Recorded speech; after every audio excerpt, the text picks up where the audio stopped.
مسلم culture, مسلم traditions, Islamic traditions کے اندر یہ جو لباس، میری مرضی، میرا لباس، میرا جسم، میری مرضی، اس کو ہم کیسے لے کے چلیں گے؟ یہ ایز اے مطلب اس پاکستان کو بنانے کا مقصد ہی وہ ٹو نیشن تھیوری تھی، اسی وجہ سے تھی کہ ایک ہندو ایک مسلم ہے، مسلمان کیونکہ مختلف ہیں، انہیں ایک اپنا ملک چاہیے جہاں وہ اپنے ٹریڈیشنز فالو کر سکیں، جہاں وہ اپنی ثقافت فالو کر سکیں.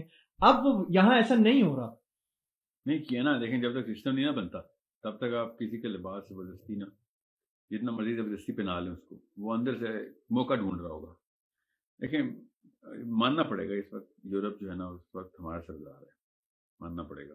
ٹیکنالوجی کی بیس کے اوپر، پیسے کی بیس پہ، اکنامکلی اور سائنس کی بیس کے اوپر، علوم کی بیس کے اوپر. پہلے عربوں نے سرداری کی ہے دنیا پہ، اس وقت یورپین سرداری کر رہے ہیں. جب بھی اللہ تعالیٰ نے جانوروں، ہر انسان کی، تمام جانوروں کی ہمارے سمیت یہ صفت بنائی ہوئی ہے کہ جو بھی سردار ہوتا ہے نا ہم اس کی فوٹو کاپی کرنے کی کوشش کرتے ہیں، کانشیسلی یا سب کانشیسلی.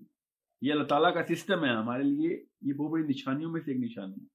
تو جب ہماری لڑکیاں ٹینک ٹاپس اینڈ کپریز پہنتی ہیں اور whatever they want to wear, money skirts اور whatever، آپ خود سوچیں خالی ہماری کیوں بات کر رہے ہیں؟ چائنا کی لڑکیاں اپنا کلچر کیوں چھوڑ چکی ہیں؟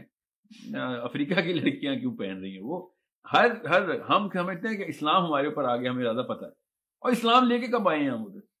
تو ہم اگر سرداری پکڑ لیں تو امریکہ میں بھی برقعے شروع ہو جائیں گے. ہمیں اس کو پھر پیرل لے کے چلتے رہنا چاہیے. ہمیں کام کرنا پڑے گا to establish the real system, تاکہ امریکہ کی گوئی جینیفر اپنے اس کرسچینٹی کے دین کے اندر بھی اسلامی لباس پہن رہی ہو.